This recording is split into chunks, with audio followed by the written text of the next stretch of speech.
Hi friends, நம்ம இப்போ எங்கே போகிறோன்னா ஜாராவை ஹேர் கட் பண்ண தான் கூட்டிகிட்டு போயிருந்தோம். சம்மர் டேஸ் ஆயாச்சு இல்லையா, ஹேர்லாம் வைக்கும்போது அவள் ரொம்ப டிஃபிகல்ட்டாக ஃபீல் பண்ணுவாள், ஸ்வெட்டிங் ஆகும் இல்லையா, அதனால் ஹேர் கட் பண்ண தான் கூட்டிகிட்டு போயிருந்தோம். ஹேர் கட்னா ஜீரோவில் மொத்தமாக மொட்டை அடிக்கிற மாதிரி தான் பிளான் இருந்துச்சு. அப்போ தான் அவளுக்கு சம்மர் டேஸுக்கு கம்ஃபர்டபுளாக இருக்கும். நாங்கள் போன பிளேஸுமே ரொம்ப நல்லா இருந்துச்சு. அதாவது அவளுக்கு தேவையான திங்ஸ் எல்லாமே அங்கே அவைலபிளாக இருந்துச்சு. ரேட்டு கொஞ்சம் அதிகம் தான், ஆனால் குவாலிட்டி எல்லாமே குவாலிட்டி வைஸ் பார்க்கும்போது எல்லாமே நல்லா இருந்துச்சு.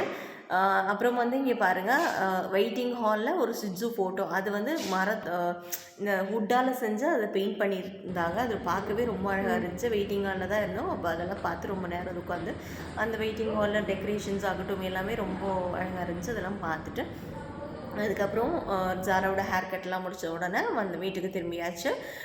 ஜாராவை ஹேர் கட் பண்ண கூட்டிகிட்டு போகும்போது எப்படி இருந்தால் பாருங்கள், இப்படி தான் இருந்தால். நான் என்றைக்குமே கொண்டை போட்டு விட்டுருவேன், கண்ணு தெரியாமலாம் வைக்க மாட்டேன், நல்லா சேர்த்து கொண்டை போட்டு விட்டுருவேங்க. இன்றைக்கி வெளியே போகிறதுனால ஹேர் கட் பண்ண போகிறதுனால அப்படியே விட்டாச்சு. ஹேர் கட் பண்ணதுக்கப்புறம் எப்படி லுக் இருக்குது பாருங்கள், ரொம்பவே அழகாகிட்டாங்க. கொஞ்சம் மொட்டையாக இருந்தாலுமே ரொம்ப அழகாகிட்டாங்க. ஹேர் கட் பண்ணும்போது ரொம்ப கத்துவாளோ திங்க் பண்ணால், ஆனால் கத்தில் சமத்தாகவே இருந்துக்கிட்டாங்க. லாஸ்ட் டைம் கூட்டிகிட்டு போகும்போது இந்த ரோப்பெல்லாம் அவளுக்கு செயின்லாம் கட்டி கட் பண்ண கிடையாது அந்த ஷாப்பில், ஆனால் இங்கே வந்து ரோப் போட்டு தான் கட் பண்ணியிருந்தாங்க. ஸோ இப்படி தான் இருந்தாங்க. கம்ப்ளீட் பண்ணிட்டு வீடு திரும்பியாச்சு.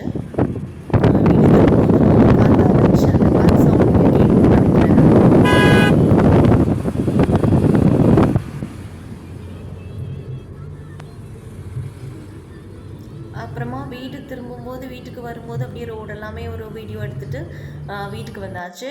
வீட்டுக்கு ரீச் ஆன உடனே அதாவது ஜாரா வந்து ரொம்ப ஃபீல் பண்ணுவான். ஏன்னா லாஸ்ட் டைமே எனக்கு தெரியும், ஹேர் கட் பண்ணும்போது ஹேர்லாம் ஒரு பாடி பார்ட்ஸ் மாதிரி தான் அவங்களுக்கு. ஹேர் கட் பண்ணால் ரொம்ப ஃபீல் பண்ணுவாங்க, ஒரு பாடி பார்ட்ஸே இல்லாத மாதிரி, ஏதோ ஒன்று இல்லாத மாதிரி ஃபீல் பண்ணுவாங்க. அந்த மாதிரி தான் கொஞ்சம் நேரம் ஒரு மாதிரி ஃபீல் பண்ணிகிட்டு இருந்தான். அப்புறம் கொஞ்ச நேரத்துக்கு அப்புறம் அவங்க செட் ஆகி பழையபடியே விளையாட ஆரம்பிச்சிட்டாங்க.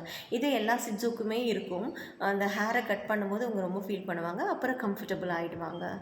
தேங்க்யூ.